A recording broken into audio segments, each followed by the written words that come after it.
देखो बेटा prokaryote sales के जो एग्जांपल्स है वो क्या है, वो एग्जांपल्स है बेटा bacteria, blue green algae, mycoplasma, PPLO. PPLO मतलब प्लोरोनिमोनिया लाइक ऑर्गेनिजम्स। ठीक, अब बेटा बैक्टीरिया याद रखना, ब्लू ग्रीन एल्गी याद रखना, माइकोप्लाज्मा याद रखना। ठीक, अच्छा माइकोप्लाज्मा क्यों याद रखना, क्योंकि बेटा एनसीईआरटी में कुछ वेरी इंपॉर्टेंट एग्जाम्पल्स हैं जो कि हमें याद करने हैं, कुछ चीज़ें हैं जो कि बुलेट पॉइंट्स में दी हुई हैं। जैसा कि इस दुनिया की सबसे छोटी सेल क्या है, वो माइकोप्लाज्मा है।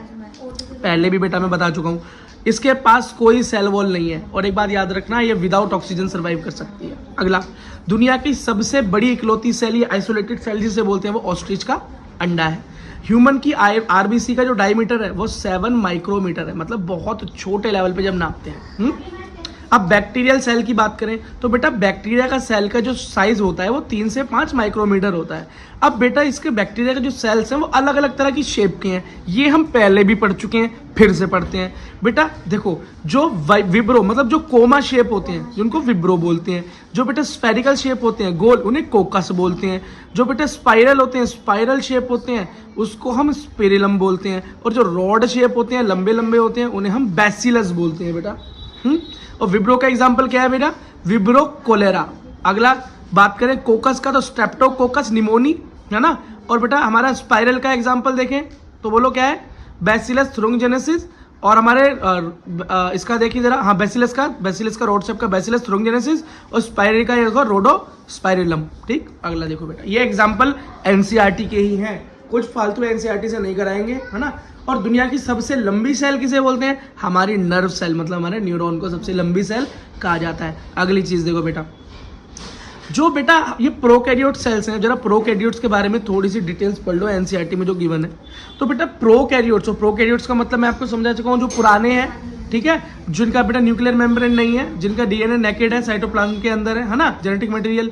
तो बेटा उनके ऊपर सबसे आउटर मोस्ट लेयर जो है वो कहलाती है ग्लाइकोकैलिक्स। क्या कहलाती है बेटा, ग्लाइकोकैलिक्स। ठीक, अच्छा अगर ग्लाइकोकैलिक्स पतला हो, लूज हो, तो उसे हम बेटा स्लिम लेयर बोलते हैं।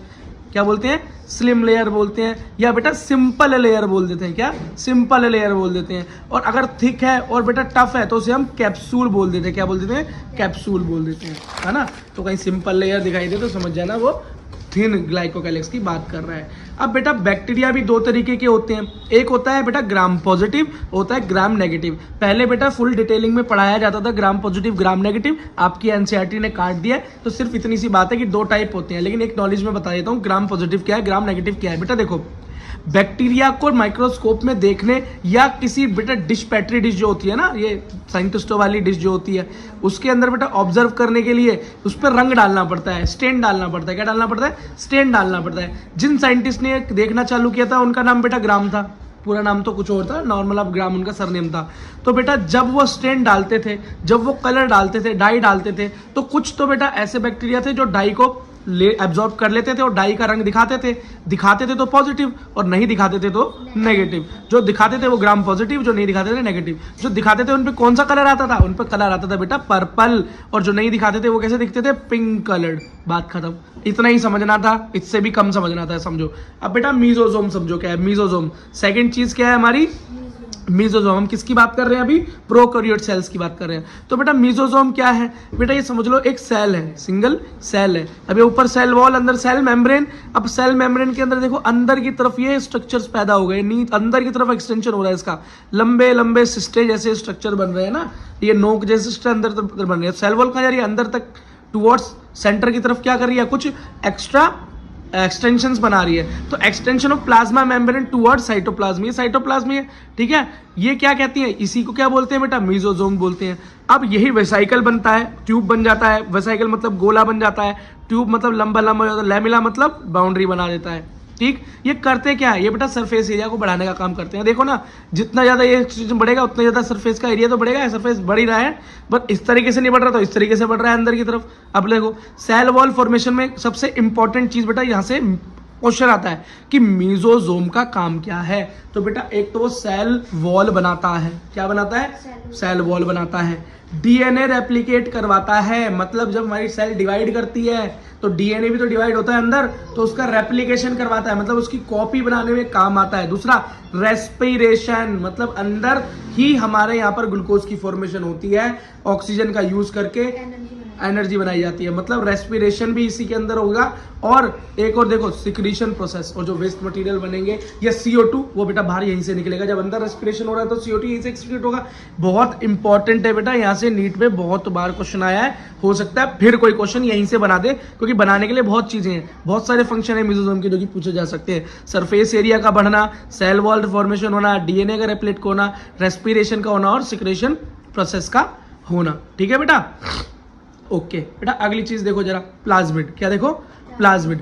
एक बेटा बैक्टीरिया के एक स्ट्रक्चर हो रहा है, उसे हम प्लाज्मिड बोलते हैं। इसके बारे में बेटा हम 12th क्लास में तो बहुत डिटेल में पढ़ने वाले हैं, लेकिन अभी जितना आपकी NCERT में है सफिशिएंट उतना पढ़ लेते हैं। ठीक, ये मानो बेटा एक पूरा का पूरा एक सेल बनाया मैंने, क्या बनाया, एक सेल बनाया। ठीक, अब बेटा आपको पता है बैक्टीरिया के अंदर क्या होता है, एक स्मॉल सर्कुलर DNA होता है, एक्स्ट्रा न्यूक्लियर DNA जिसे बोलते हैं, या एक्स्ट्रा क्रोमोसोमल DNA। ये तीनों एक ही नाम है, स्मॉल सर्कुलर DNA या एक्स्ट्रा न्यूक्लियर DNA या एक्स्ट्रा क्रोमोसोमल DNA, बोलो एक ही बात है, क्योंकि दो DNA पाए जाते हैं।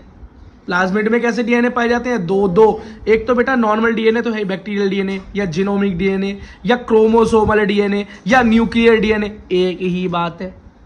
ठीक, कोई भी बोल लो। मेन ये न्यूक्लियस है, न्यूक्लियस मैंने थोड़ा साइड में बना रखा है क्योंकि दो DNA दिखाने।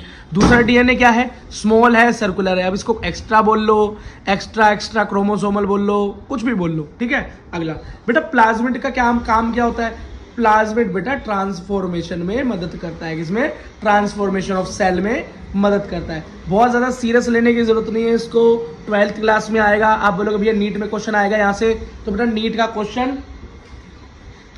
क्वेश्चन जो बनेगा वो अगर प्लाज्मिड पे बनेगा तो 12th क्लास में बनेगा, बायोटेक्नोलॉजी की एप्लीकेशन से बनेगा, यहाँ से नहीं बनेगा। यहाँ बेटा बहुत कंटेंट है, और कोई अगर आपको ऐसा बोल रहा है तो बेटा ज़्यादा सीरियस लेने की जरूरत नहीं है। देखो बेटा प्लाज्मिड का स्ट्रक्चर मैंने एक नॉर्मल तरीके से बनाकर दिखाया है। ये बेटा हमारे प्लाज्मिड की सेल है। प्लाज्मिड की सेल में बेटा एक ये बाहर की तरफ ये गोल गोल एक सेल दिखाई दे रही है, इसको हम बेटा एंटीबायोटिक रेजिस्टेंट जीन बोलते हैं। इसका मतलब प्लाज्मिड जो होता है वो एंटीबायोटिक को रेजिस्टेंट कर सकता है, बच सकता है। एंटीबायोटिक क्या है, जो बैक्टीरिया की एंटी हो, जो बैक्टीरिया को मार दें, बैक्टीरिया को किल करें, है ना, या उनकी ग्रोथ को रोकें। तो ये क्या करती हैं, सेल जो इन पर मौजूद है प्लाज्मिड पे, ये एंटीबायोटिक है, रेजिस्टेंट है, रेजिस्टेंट जीन है। कैसा जीन है ये, एंटीबायोटिक रेजिस्टेंट जीन। इसका मतलब मान लो इसे मारने के लिए, इसे खत्म करने के लिए मैंने एक एंटीबायोटिक डाला, एम्फिसिलिन। एम्फिसिलिन क्या है, एक एंटीबायोटिक है। एम्फिसिलिन डाला और बेटा यहाँ पर पहले से क्या है, एम्फिसिलिन के लिए रेजिस्टेंट जीन है, तो बेटा क्या होगा, ये एंटीबायोटिक को क्या कर देगा, इस एंटीबायोटिक को कैंसिल आउट कर देगा और वो बच जाएगा। बात समझ में आ गया बेटा। अगली चीज देखो क्या है, इंक्लूजन बॉडी। क्या बेटा, इंक्लूजन बॉडी। इंक्लूजन बॉडी क्या है, प्रोकैरियोट के अंदर मिलता है, कहाँ, साइटोप्लाज्म के अंदर। ये सेल, ये साइटोप्लाज्म, बीचो न्यूक्लियस, तो ये साइटोप्लाज्म में इस तरह से बेटा मिलती है, साइटोप्लाज्म के अंदर मिलती हैं। कोई मेम्ब्रेन नहीं होती इनके ऊपर, इंक्लूजन बॉडी में कोई मेम्ब्रेन नहीं होता। काम क्या करते हैं, फूड स्टोर करने का काम करते हैं। ठीक, देखो बेटा फॉस्फोरस को अगर स्टोर करें तो phosphorus granule, glycogen granule, glycogen को करें। ठीक है, साइनोफेसिया और गैस, और एक होता है बेटा गैस वैक्यूल। क्या, गैस वैक्यूल किस काम आता है, बैक्टीरिया के अंदर बेटा इस तरह की बायंसी देता है कि वो बेटा तैर सके, है ना, तैर सके पानी में, वो तो डूबे ना। तो गैस वैक्यूल बेटा कहाँ मिलेगा, बैक्टीरिया के अंदर मिलेगा। कौन से, जो पानी के अंदर ज्यादा रहते हैं, जैसे blue green algae, green algae, या पर्पल बैक्टीरिया या ग्रीन बैक्टीरिया। बात समझ में आ गई। ठीक है बेटा, अगली चीज देखो, क्रोमैटोफोर। क्या बेटा, क्रोमैटोफोर। ये क्रोमैटोफोर क्या है, देखो क्रोमैटोफोर बेटा देखो मिलता कहाँ है, सबसे पहले तो देखो ब्लू ग्रीन एल्गी के अंदर मिलेगा, साइनोबैक्टीरिया जिसे हम बोलते हैं। ठीक, ये है क्या बेटा, ये एक स्ट्रक्चर मैंने बनाकर दिखाया आपको क्रोमैटोफोर का। ठीक है, अब क्रोमैटोफोर के अंदर देखो सेल, बाहर सेल वॉल, कोई भी सेल हो ये स्ट्रक्चर होता है, बाहर सेल वॉल, अंदर सेल मेम्ब्रेन। सेल मेम्ब्रेन में देखो एक और एक्सटेंशन अंदर की तरफ हो रही है, तो सेल मेम्ब्रेन में देखो क्या हो रहा है, एक साइटोप्लाज्म क्या हो रही है बेटा, देखो एक्सटेंशन ऑफ सेल मेम्ब्रेन दिख रहा है ना, एक्सटेंशन हो रहा है प्रेजेंट इन साइटोप्लाज्म। इसमें क्या मिलेगा, पिगमेंट होते हैं। इसमें क्या होते हैं, पिगमेंट होते हैं। और पिगमेंट किस काम आते हैं, फोटोसिंथेसिस के काम आते हैं। और मैंने क्या बताया था बेटा तुमको कि ब्लू ग्रीन एल्गी भी फोटोसिंथेसिस कर सकता है ना, इसी वजह से कर सकता है। क्रोमो की क्या है उसके अंदर, क्रोमैटोफोर है। अगला देखो बेटा, बस ये थोड़ी थोड़ी चीजें, उसके बाद मजा आना चालू हो जाएगा चैप्टर में। ये समझ लो इसकी डिक्शनरी है। ठीक, पिली या पिलाई और फिम्बरी। ठीक, ये दो तरह की चीजें होती हैं बेटा। पिली और फिम्बरी में क्या अंतर होता है भैया? जब लंबी स्ट्रक्चर होती है सेल में, देखो अंदर देखो, ये हमारे क्या है, ये हमारे सेल मेम्ब्रेन है, बाहर सेल वॉल है, तो सेल मेम्ब्रेन का बाहर की तरफ क्या हो रहा है, एक्सटेंशन हो रहा है। बेटा जो छोटी कम नंबर में है लेकिन लंबी है वो पिलाई है, जो छोटी है लेकिन ज्यादा नंबर में वो फिम्बरी है। क्या है वो? फिम्बरी है। ठीक, पिलाई के बारे में क्या लिखा है? वो लॉन्ग है बट लेस इन नंबर है, 1 से 5। फिम्बरी क्या है? स्मॉल है, शॉर्ट है, लेकिन देखो 300 से 400, लार्ज इन नंबर। क्या? लार्ज इन नंबर, है ना। ये क्या बनाता है? ये कॉन्जुगेशन ट्यूब बनाता है। अब भैया बोलोगे ये कॉन्जुगेशन ट्यूब क्या है? देखो बेटा, दो बैक्टीरिया के बीच में कनेक्शन बनता है, दो बैक्टीरिया आपस में क्या बनाते हैं? एक ट्यूब फॉर्मेशन करते हैं जिसको हम कंजुगेशन ट्यूब बोलते हैं। इस कंजुगेशन ट्यूब का क्या काम होता है? एक बैक्टीरिया का डीएनए दूसरे बैक्टीरिया में पहुंचाने के लिए ये काम, हाँ, ट्रांसफर ऑफ डीएनए के लिए काम आती है कंजुगेट। इसी काम को हम कंजुगेशन भी बोल देते हैं। इसको कौन बनाती है? पिलाई बनाती है। क्यों बनाती है? क्योंकि लंबी यही है, ये तो छोटी सी है, फिम्बरी तो छोटी है, कैसे बनाएगी इतनी लंबी ट्यूब? आई होप बेटा आपको समझ में आ गया होगा। अब बेटा एक चीज समझते हैं, फ्लैजिला। ये बेटा फ्लैजिला क्या चीज है? बेटा फ्लैजिला है जो कि लोकोमोशन में काम आता है। ये मान लो एक बैक्टीरिया मैंने बना दिया, बैक्टीरिया में देखो एक इस तरह की पूंछ जैसा स्ट्रक्चर है। बेटा ये पूंछ जैसा स्ट्रक्चर है, ये मेरा फ्लैजिला है। अब फ्लैजिला के कुछ पार्ट्स बढ़ो। बेटा देखो जो फ्लैजिला है ना, जरा इसको जूम करके पढ़ाता हूँ, देखो बेटा जो फ्लैजिला है, ये बाहर जो निकली पूंछ दिखाई देती है इसको बेटा फिलामेंट बोलते हैं। जिस चीज से अटैच होती है, यहाँ पे ये गोला दिखाई दे रहा है छोटा, इसको हुक बोलते हैं। हुक मतलब जहां पर ये फंसकर अटकी रहती है इसके अंदर। और दूसरी चीज क्या है बेटा? एक अटैचमेंट और है जो कि इस हुक को अंदर सेल मेम्ब्रेन से जोड़ के रखता है, उसको बेसल बॉडी बोलते हैं। क्या बोलते हैं? बेसल बॉडी बोलते हैं। समझ में आ गया है ना? ये बैक्टीरिया के अंदर मैं एक स्ट्रक्चर बना के दिखा रहा हूँ आपको, और मतलब प्रोकैरियोट सेल का। हम क्या कह सकते हैं कि फ्लैजिला अल्टीमेटली निकल कहां से रहा है? बोलो, सेल वॉल का एक्सटेंशन है। किसका है? एक सेल वॉल का एक्सटेंशन है। किसमें? प्रोकैरियोट में। तो इसका मतलब प्रोकैरियोट की बात करें तो यूकैरियोट में किसी और का एक्सटेंशन होता है? बिल्कुल बेटा, याद रखना, जब प्रोकैरियोट की बात करें तो सेल वॉल, और यूकैरियोट की बात करें तो वहां पे सेल मेम्ब्रेन का एक्सटेंशन होता है। याद रखना इस बात को, इसका ठीक उल्टा होता है। एक और चीज जरा देखो बेटा, ठीक, अगली देखो, नंबर बेटा कुछ भी हो सकता है फ्लैजिला, किसी में एक भी हो सकता है, किसी में दो भी हो सकता है, किसी में बेटा एक ही जगह पे दो फ्लैजिला, तीन चार भी हो सकते हैं, किसी में इधर की तरफ भी हो सकता है, इधर किसी भी तरफ हो सकता है, कितने भी हो सकते हैं। तो नंबर एंड डिस्ट्रीब्यूशन वेरिड है, कुछ नहीं पता भाई कितने हैं और कितने भी, और किसी भी तरफ ओरिएंटेशन हो सकती है। ठीक है बेटा, इतनी बात समझ में आ गई। देखो अगली चीज देखो बेटा, सेल एनवेलप।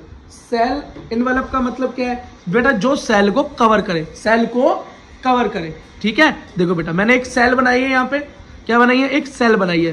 सेल बनाई है, सेल की ये क्या है? सेल मेम्ब्रेन, अंदर बीच में न्यूक्लियस मान लो, ये सेल मेम्ब्रेन, बाहर वाली सेल वॉल। इस सेल वॉल के भी ऊपर मैंने आपको लेयर बताई थी शुरुआत में, कौन सी थी वो? ग्लाइकोकैलिक्स। ग्लाइकोकैलिक्स, ठीक है, क्या थी बेटा? ग्लाइकोकैलिक्स।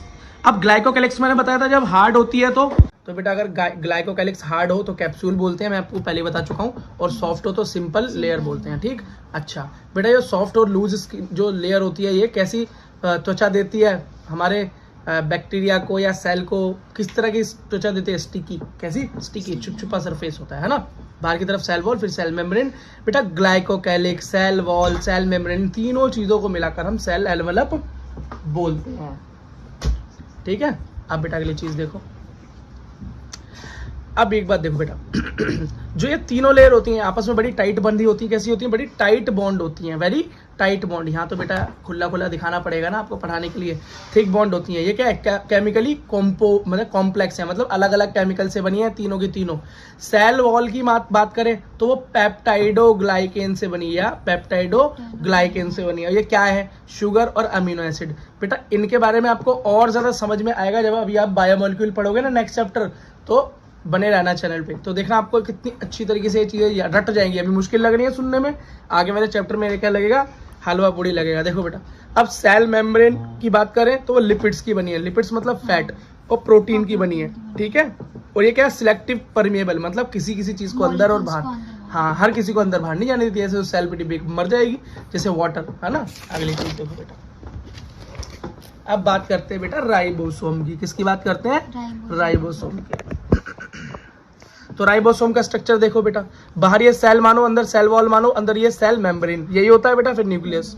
देखो बेटा सेल मेम्ब्रेन पे अंदर ये क्या दिखाई दे रहा है आपको, गोल गोल ब्रिज स्ट्रक्चर दिखाई दे रहे हैं, तो बेटा यही है राइबोसोम। ये कहाँ जुड़े होते हैं, प्लाज्मा मेम्ब्रेन से जुड़े होते हैं। तो प्लाज्मा मेम्ब्रेन सेल मेम्ब्रेन एक ही बात है, कहाँ जुड़े होते हैं, प्लाज्मा मेम्ब्रेन पे। फिर ये इनका टाइप क्या होता है बेटा, इनका टाइप होता है 70S। प्रोकैरियोट की बात हो रही है, याद रखना 70S होता है राइबोसोम। अब बोलोगे भैया 70S क्या है, बेटा आपकी बायोलॉजी की बुक में पहले बताया जाता था, अब इसके बारे में ज्यादा बातें करी नहीं जाती, बस थोड़ा सा ही जो बता रखा है उसके बारे में बताता हूँ। बेटा इस ये दो पार्ट में डिवाइड होता है, एक होता है 50S, एक होता है 30S। स्मॉल होता है 30S, लार्ज होता है 50S, नजर आ ही रहा है।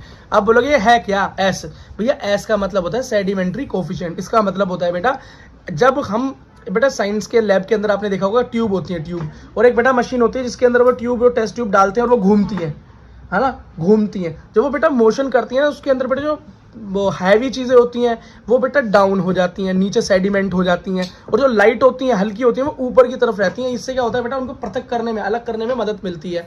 तो आप खुद देख लो, इसलिए बेटा सेडिमेंट्री कोफिशिएंट बोलते हैं, एस लगा हुआ है। तो इससे पता लगा ये हैवी है, तो ये डेंसिटी तो बता रहा है, मतलब 30S मतलब स्मॉल मतलब कम डेंसिटी, 50S मतलब लार्ज मतलब ज्यादा डेंसिटी, जल्दी नीचे बैठ जाएगा, ठीक है। तो इनडायरेक्ट मेजरमेंट ऑफ डेंसिटी भी कह सकते हैं इसको, है ना। और यह वेलोसिटी का यूज क्या हो रहा है, क्योंकि मूवमेंट होता है। यहाँ से क्वेश्चन नहीं आएगा, सिर्फ टाइप पूछ सकता है, और ये पूछ सकता है कि किस टाइप में बड़ा है, छोटा कौन सा है, बड़ा कौन सा है, और कुछ नहीं पूछ सकता अगर पूछा तो। बस अगली चीज देखो बेटा, अब बेटा प्रोकैरियोट के बारे में पढ़ लिया सब कुछ, अब बचा यूकैरियोट। क्या बचा, यूकैरियोट। यू मतलब ट्रू या न्यू, जैसे हमारी जो सेल है इसके अंदर क्या है, इसका न्यूक्लियस पूरी तरीके से भरा होगा, और भरा नहीं होगा, ऊपर से कवर होगा न्यूक्लियस मेम्ब्रेन से, ठीक है, तो ट्रू न्यूक्लियस होगा। अब इसमें देखो कई सारी चीजें हैं जो 9th क्लास में हम पढ़ के आए थे, 10th क्लास में हम पढ़कर आए थे। क्या क्या देखा हमने कि अंदर बेटा कई सारे और स्ट्रक्चर है, जैसे कि है mitochondria, lysosome, Golgi apparatus, rough endoplasmic reticulum,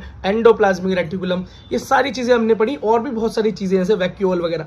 ये होती क्या है बेटा, ये सेल ऑर्गेनल है, सेल बाउंड ऑर्गेनल्स, मतलब सेल के अंदर के ऑर्गेनल्स। आपको प्रोकैरियोट के अंदर ये सब नहीं मिलता, आपको कहां मिलता है, सिर्फ यूकैरियोट्स के अंदर मिलता है, ठीक है। अब इनके बारे में एक एक करके हम पढ़ेंगे, लेकिन थोड़ा सा डिटेलिंग देख लेते हैं यूकैरियोट और प्रोकैरियोट के अंदर क्या क्या चीजें हैं या नहीं। देखो ऑर्गेनल देखे, सेल ऑर्गेनल तो प्रोकैरियोट्स के अंदर नहीं है, यूकैरियोट्स में है। साइटोप्लाज्म डिवाइडेड इनटू कंपोनेंट, इसका क्या मतलब हुआ, खुद देखो बेटा। अब जैसे अलग अलग चीजें हैं तो इन सब में साइटोप्लाज्म अंदर भी भरा रहता होगा, है ना, इनके अंदर भी भर गया, इनके अंदर भी भर गया, इनके अंदर भी भर गया। तो बेटा जो इनके अंदर का साइटोप्लाज्म और ये नॉर्मल जो टोटल साइटोप्लाज्म सेल के अंदर जो न्यूक्लियस के ऊपर है, ठीक, तो इसको क्या बोलते हैं भैया, साइटोप्लाज्म बट गया। क्या हो गया, बट गया, बंटवारा हो गया, तो इसको क्या बोलते हैं हम, बटा हुआ, कंपार्टमेंटेड। तो प्रोकैरियोट के अंदर तो ऑर्गेनल्स ही नहीं, तो कंपार्टमेंट्स होंगे ही कैसे, है ना। अगला यूकैरियोट क्या होगा, उसके अंदर ये चीजें होंगी, ठीक। अब साइटोस्केलेटन मतलब ये देखो, साइटोस्केलेटन यही सारी स्ट्रक्चर्स ही मिलकर बना रहे हैं, ये वहां पर है ही नहीं, यहाँ पर है। डीएनए ऑर्गेनाइज्ड है, क्रोमोसोम लेवल पे, क्रोमोसोम के अंदर ऑर्गेनाइज्ड डीएनए किसका मिलेगा, नई वाली सेल्स का मिलेगा, हमारा मिलेगा। प्रोकैरियोट्स के अंदर बेटा ऑर्गेनाइज्ड डीएनए नहीं होता है। अब बेटा यही बात करते हैं प्लांट्स की और एनिमल सेल के बीच की बात। तो बेटा प्लांट सेल का यूनिक कैरेक्टर क्या है, सेल वॉल का होना, हमारे पास तो नहीं है, एनिमल के पास तो नहीं है। प्लास्टिड, क्लोरोप्लास्ट, बेटा क्लोरोप्लास्ट एनिमल्स के पास नहीं होता, क्योंकि हमारे पास क्लोरोफिल इस तरह के पिगमेंट्स होते ही नहीं है, वहां पर होता है। अब बेटा एक चीज याद रखना, इनके पास जो वैक्यूल है बहुत बड़ा है। बोलोगे वैक्यूल क्या है भैया, वैक्यूल का मतलब होता है सेल के अंदर एक ब्लैंक जगह होती है, ठीक है, जिसके अंदर कुछ लिक्विड वगैरह भरा रहता है। इसके बारे में आगे मैं अच्छे से बताऊंगा क्या है, बस अभी याद रखो कि वैक्यूल हमारे प्लांट सेल के पास छोटा, और बेटा प्लांट सेल के बाद बड़ा, और एनिमल सेल के पास छोटा होता है, ठीक है बेटा। एक बस इतनी सी बात हो ध्यान रखना। अब बेटा एक चीज देखो, ये जो मैंने आपको जितने भी ऑर्गेनल्स बताए, ये दो जगह डिवाइडेड है, दो जगह डिवाइडेड है। एक को बोलते हैं एंडोमेम्ब्रेन सिस्टम और एक को बोलते हैं नॉन एंडोमेम्ब्रेन सिस्टम। अब क्यों बोलते हैं अभी समझाता हूं। देखो बेटा, जैसे हमारे एंडोमेम्ब्रेन सिस्टम में क्या आता है, endoplasmic reticulum, Golgi body, lysosome, vacuole. बेटा ये सारे के सारे मिलकर काम करते हैं, सारे के सारे आपस में क्या है, जुड़े हुए हैं। क्या है, सारे आपस में जुड़े हुए हैं, और सारे के सारे क्या है, सिंगल मेम्ब्रेन है। बेटा यहां से नीट में क्वेश्चन पूछ लेते हैं, बताओ गोल्जी बॉडी सिंगल लेयर्ड है या डबल लेयर्ड है, इस तरह से क्वेश्चंस आ जाते हैं नीट में, ठीक। तो हमें याद रखना है कि endoplasmic reticulum, Golgi body, lysosome, vacuole सब आपस में जुड़े हुए हैं। और कैसे जुड़े हुए हैं मैं अभी आगे जब पढ़ाना चालू करूंगा ना, तो आपको सब दिखना चालू हो जाएगा किस तरीके से जुड़े हुए हैं, कैसे एक के बाद एक के बाद एक के बाद एक ये एक दूसरे से जुड़े हुए हैं। अब अगली चीज क्या है, माइटोकॉन्ड्रिया, क्लोरोप्लास्ट, पेरोक्सिसोम। बेटा ये क्या है, ये एक दूसरे से जुड़े हुए नहीं है, कोऑर्डिनेशन में काम नहीं करते, सब अपना अलग अलग काम करते हैं, सब अपना अलग अलग काम करते हैं। इनके पास तो बेटा अपना अपना डीएनए भी होता है, अपना अपना अलग डीएनए भी होता है। आगे बताऊंगा, यहाँ से भी क्वेश्चन आ जाता है कि सेल के अंदर ऐसा कौन सा ऑर्गेनेल है जिसके पास अपना डीएनए है, इस तरह का क्वेश्चन भी बेटा आ जाता है। तो बहुत बेसिक क्वेश्चन है ना। अगला देखो, लेकिन बेटा याद रखना ये सब मिलकर काम तो करते हैं, जुड़े हुए तो हैं, लेकिन काम ये भी अलग अलग करते हैं, लेकिन करते हैं मिलकर ये, लेकिन अपना अलग अलग काम करते हैं, ठीक है, और है भी अलग अलग। अब बेटा सबसे पहले हमें पढ़ना है एंडोप्लाज्मिक रेटिकुलम। तो बेटा अब हम पढ़ने वाले हैं एंडोप्लाज्मिक रेटिकुलम। तो एंडोप्लाज्मिक रेटिकुलम के दर्शन जरा आप अपनी एनसीईआरटी में कर लीजिए।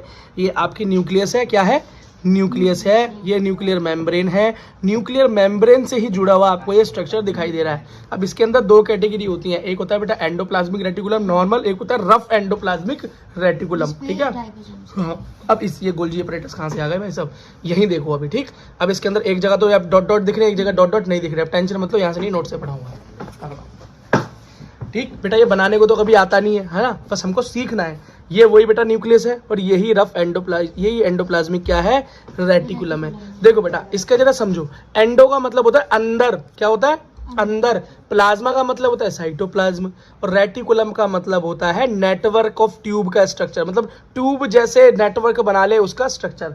तो यहाँ पर दिख रहा है ना कितनी सारी, ये देखो ट्यूब जैसे, ये देखो कितना सारा नेटवर्क दिखाई दे रहा है, ट्यूब जैसा, tube tube tube tube tube tube tube, बस बात खत्म। यहीं से ये नाम पड़ा है एंडोप्लाज्मिक रेटिकुलम। ये पंडित जी से नाम नहीं लिखवाया, इनका कुछ भी रख दिया हो, सिस्टम है भाई इसका, क्या है, सिस्टम है ना। अदर देखो बेटा, nucleus, inner membrane, outer membrane, ठीक। आउटर मेम्ब्रेन से ये देखो स्ट्रक्चर तैयार हो रहा है, बन रहा है ना, स्ट्रक्चर तैयार हो रहा, बन रहा है। अब ये भी दो पार्ट में डिवाइड किया हुआ है मैंने, जरा जूम करके देखो, जरा जूम है। अंदर देखो एक लेयर से बना हुआ है, अंदर की तरफ, अंदर अंदर एच बना हुआ दिख रहा है, एच, और ये कुछ देखो बाहर की तरफ है। अब ये है क्या भाई, तो भाई हमारा जो इंट्रासेल्युलर स्पेस है, किसका किसका, एंडोप्लाज्मिक रेटिकुलम में बेटा दो पार्ट पे है। एक है लैमिनल, लैमिला का तो सीधा सा मतलब होता है जो कि अंदर लाइन में हो, तो इनसाइड ER का मतलब एंडोप्लाज्मिक रेटिकुलम, ठीक। और एक्सटर्नल, एक्सटर्नल क्या होगा, बाहर की तरफ, बाहर क्या है, साइटोप्लाज्म, अंदर न्यूक्लियस, बाहर क्या है, साइटोप्लाज्म, तो साइटोप्लाज्म की तरफ क्या है, एक्स्ट्रा लैमिनल, और लैमिनल का है अंदर, ल्यूमिनल या लैमिनल बोलो या लूमिनल बोल लो, अंदर की तरफ, और एक्स्ट्रा लूमिनल साइटोप्लाज्म की तरफ, बाहर की तरफ, है ना। A और B से मैंने उसको दिखा रखा है। अब बेटा थोड़ा और समझो, देखो बेटा अब एंडोप्लाज्मिक रेटिकुलम के ना थोड़ा से पार्ट देखो बेटा। एक होता है सिस्टर ने, क्या होता है, सिस्टर ने, मेरी सिस्टर ने। और अगला क्या है, वेसाइकल, जो गोल गोल हो तो वेसाइकल, और ट्यूब जैसे स्ट्रक्चर हो तो ट्यूब्यूल्स, बात खत्म, ठीक। अब बेटा जो सिस्टर ने है ना, सिस्टर ने, इस सिस्टर ने के ऊपर ये गोल गोल स्ट्रक्चर चिपके हुए हैं, वो क्या है, राइबोसोम, क्या है, राइबोसोम। और बेटा इसका राइबोसोम कैसा होगा, प्रोकैरियोट का कैसा था, 70S, और इनका राइबोसोम कैसा है, 80S, 10 नंबर ज्यादा मिले हुए हैं इसको।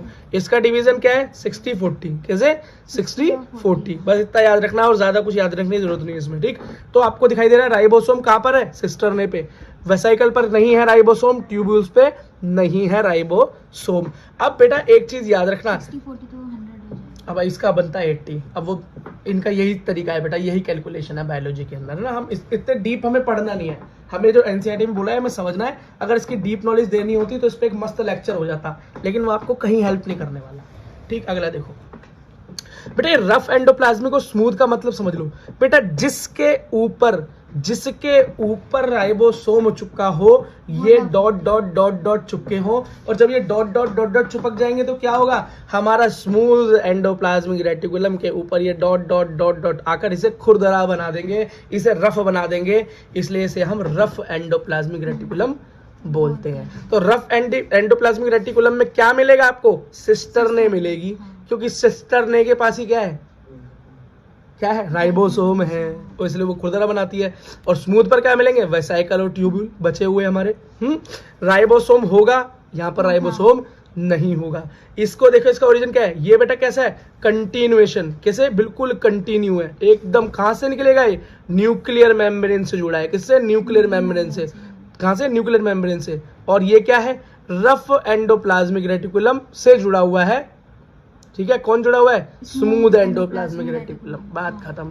अगला देखो बेटा, फंक्शन क्या है, काम क्या करता है? तो रफ एंडोप्लाज्मिक रेटिकुलम के पास जो जुड़े हुई चीज है वो है राइबोसोम, और राइबोसोम का काम ही है प्रोटीन सिंथेसिस करना, प्रोटीन बनाना। जहां भी राइबोसोम दिखे प्रोटीन बनाएगा।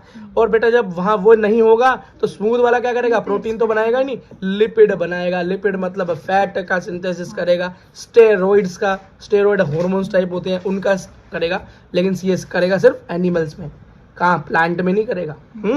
ठीक है बेटा, और आगे बढ़ते हैं बेटा। बेटा अब हमारा नेक्स्ट टॉपिक है गोल्जी बॉडी। इसे हम गोल्जी एपरेटस भी बोलते हैं। क्या? गोल्जी एपरेटस भी बोलते हैं, या गोल्गी भी बोल देते हैं। इनको सबसे पहले देखने वाले साइंटिस्ट जी का नाम था गोल्गी, और कई लोग इन्हें गोल्जी भी बोल देते हैं। जी लगा दो तो अच्छा है, हम तो बिस्कुट पे भी पार्ले जी लगा देते हैं। ठीक है, ये क्या है देखो बेटा, ये क्या दिखा था? Golgi apparatus. और बेटा इस तरह का स्ट्रक्चर अभी तुम्हें इससे पहले दिखाया था एंडोप्लाज्मिक रेटिकुलम में भी। क्या बोलते हैं इसे? सिस्टर ने। कैसी? सिस्टर ने। लेकिन इनकी जो सिस्टर ने है, याद रखना, ये मत समझना हर सिस्टर के पास हमारे राइबोसोम लेकर घूमती हैं वो। यहाँ वाली सिस्टर ने के पास राइबोसोम नहीं होता। अब जरा पढ़ते हैं ये है क्या सिस्टम। देखो बेटा, सबसे पहले 1892 के अंदर एक साइंटिस्ट हुए, इसका नाम था कैमिलियो या कमीलियो गोल्गी, गोया गोल्जी। उन्होंने इसकी खोज की, density stained structure near the nucleus. इसका मतलब स्टेन्ड स्ट्रक्चर, भैया बड़ा छोटा स्ट्रक्चर है, स्टेन करना पड़ता है तब जाकर माइक्रोस्कोप में नजर आता है। ठीक है भैया, अब मैंने यहाँ पर क्या बना दी? एक सेल बना दी बढ़िया करके। ये देखो, ये न्यूक्लियस, ये न्यूक्लियर मेम्ब्रेन अंदर, ये न्यूक्लियर, ये हमारा न्यूक्लियस, न्यूक्लियर मेम्ब्रेन, यहाँ पर हमारा रफ एंडोप्लाज्मिक रेटिकुलम, और उसके साइड में क्या है? Smooth endoplasmic reticulum. और उसी के आगे क्या है? ये देखो, गोल्गी बॉडी, गोल्जी बॉडी। समझ में आ गया? अच्छा बेटा, इसके जो ऊपर वाला फेस होता है ना, जो न्यूक्लियस की तरफ होता है, उसे सिस फेस बोलते हैं, है ना। और जो बेटा नीचे का फेस होता है, मतलब जो कि साइटोप्लाज्म की तरफ है, या आप कह सकते हो सेल मेम्ब्रेन की तरफ है, वो क्या कहलाता है? या सेल वॉल की तरफ है, वो क्या है? वो ट्रांसफेस फेस कहलाता है। और आगे पढ़ाऊंगा, याद हो जाएगी ये बात। ठीक है, देखो बेटा, तो जो न्यूक्लियस के पास होगा वो सिस फेस होगा। कैसा? सिस फेस होगा, है ना। तो कि यहाँ भी सिस्टर ने है और यहाँ भी सिस्टर ने है रफ एंडोप्लाज्मिक रेटिकुलम में। तो ये गोल्जी बॉडी की सिस्टर अपनी इस वाली सिस्टर को देख रही है उस तरफ, इधर तो देखेगी ना सिस्टर, इधर तो सिस्टर है ही नहीं, सिस्टर सिस्टर की तरफ ही देखेगी, सिस्टर पीछे है। ऐसे याद करने का ट्रिक है ये। अगला देखो बेटा, इसका काम, इसको हम फॉर्मिंग फेस भी बोलते हैं। सिस फेस को हम फॉर्मिंग फेस भी बोलते हैं, या कॉन्वेक्स भी बोलते हैं। देख लो ना, कॉन्वेक्स की तरह मुड़ा हुआ है, पर इतनी डिटेल में कोई नहीं पूछेगा बेटा। ठीक है, बस आप समझ लो। अगला क्या है? जो सेल मेम्ब्रेन की तरफ होता है उसे ट्रांस फेस बोलते हैं, या इसको मैच्योरिटी फेस भी बोलते हैं। क्यों बेटा? गोल्जी एपरेटस बनना ही इस तरीके से चालू होता है, इस तरफ से बनते बनते इस तरफ मैच्योर होता चला जाता है। ये पुरानी स्ट्रक्चर से नई नई नहीं यहाँ इस तरफ से मूव होती है। ठीक, अगला इसको बेटा कॉनकेव फेस, उल्टा, है ना। अब याद रखना, ये है तो डिफरेंट पर है जुड़ी हुई, है तो डिफरेंट पर क्या है? जुड़ी हुई है। ठीक है बेटा, बहुत आसान है बेटा, इसको समझना, प्यार से समझो, प्यार से, आराम से। अमूल माचो, देखो बेटा, ये देखो गोल्जी एपरेटस की मैंने सिस्टर ने बना दी यहाँ पे, है। ये क्या है? Flat disc like parallel structure, parallel है ना एक दूसरे के, क्या है? पैरेलल है ना। कॉन्सेंट्रिक का मतलब क्या है? बिल्कुल एक साथ जुड़ी हुई है, इधर उधर नहीं घूम रही। न्यूक्लियस के पास ही होती है गोल्जी बॉडी, गोल्जी एपरेटस का होता है पास में होता है। और इन्हें हम क्या बोलते हैं? सिस्टर ने। क्या? बता दिया मैंने। तो इनकी सिस्टर ने क्या है? बिना राइबोसोम, बिना राइबोसोम लेके आती है इनकी सिस्टर, इन पे कोई नहीं है। ठीक, अब बेटा इन्हीं सिस्टर ने के ऊपर एक वेसाइकल बनती है, गोले गोल स्ट्रक्चर बनता है, वेसाइकल बनती है किस तरफ? सिस साइड की तरफ। कहाँ? सिस साइड की तरफ। ठीक, एक चीज देखो बेटा, स्मूथ एंडोप्लाज्मिक रेटिकुलम और रफ एंडोप्लाज्मिक रेटिकुलम, इन दोनों पर क्या, ये दोनों किससे कनेक्ट होते हैं? इनकी वेसाइकल से कनेक्ट होते हैं। क्यों? यहाँ पर न्यूक्लियस, यहाँ पर रफ एंडोप्लाज्मिक रेटिकुलम, यहाँ पे स्मूथ एंडोप्लाज्मिक रेटिकुलम, और इनके पास क्या है हमारा? ये राजी वेसाइकल गोल्जी बॉडी का, और ये इससे क्या है? इंटरकनेक्टेड। शुरू में बताया था ना कि ये कैसे स्ट्रक्चर्स हैं? इंटरकनेक्टेड स्ट्रक्चर्स हैं। देखो किस तरीके से कनेक्टेड है। अब बेटा रफ एंडोप्लाज्मिक रेटिकुलम क्या बना रहा है? प्रोटीन। स्मूथ क्या बना रहा है? लिपिड। ये दोनों बनाने के बाद ये कहाँ ट्रांसफर कर देते हैं? ये बेटा इस गोल्जी बॉडी के अंदर, इस वेसाइकल में, इस गोल स्ट्रक्चर के अंदर प्रोटीन और लिपिड दोनों को ट्रांसफर कर देते हैं। बात समझ में आ गई? पहले बेटा RER रफ एंडोप्लाज्मिक रेटिकुलम से प्रोटीन आती है, क्योंकि रफ पहले आता है फिर स्मूथ आता है, मैंने पहले ही बताया तुमको, फिर स्मूथ से लिपिड आता है। दोनों को कहां पर पहुंचा दिया जाता है? गोल्जी बॉडी के वेसाइकल में पहुंचा दिया जाता है। इस वेसाइकल में कोटेड बोलते हैं, कोटेड है एक, क्योंकि ये क्या है? कोटेड है, प्रोटेक्टेड है ना, वहां पर पहुंचा देते हैं। सिस साइड की बात हो रही है, ये सिस्टर की तरफ जो देख रहा है। अब वहां से वो दोनों चीजें जब बेटा एक साथ अब गोल्जी बॉडी के वेसाइकल क्या करती है? इन दोनों को एक साथ जोड़ देती है ना, रफ से प्रोटीन लिया, स्मूथ से लिपिड लिया, और अपनी वेसाइकल के अंदर खटक के क्या किया? इन दोनों को जोड़ दिया। इन दोनों को क्या कर दिया? जोड़ दिया। बेटा इसी प्रोसेस को हम बोलते हैं पैकेजिंग। क्या बोलते हैं? पैकेट कर दिया जी, पैक कर दिया, अलग अलग मटेरियल को एक साथ क्या कर दिया? पैक कर दिया। इसी को क्या बोलते हैं? पैकेजिंग। तो आपसे कोई पूछे पैकेजिंग ऑफ मटेरियल कहाँ होती है, तो आप बोलोगे गोल्जी बॉडी में होती है। या आपसे कोई पूछे गोल्जी बॉडी का मेन काम क्या है, तो आप बोलोगे पैकेजिंग ऑफ मटेरियल। अब बेटा नीट में क्या पूछेगा कि इतना आसान क्वेश्चन पूछेगा? वो पूछेगा नहीं, ये बताओ गोल्जी बॉडी के अंदर पैकेजिंग ऑफ मटेरियल हो कहाँ पे रहा है, तो आप बोलोगे सिस साइड वाले वेसाइकल के अंदर हो रहा है। बात समझ में आ गई?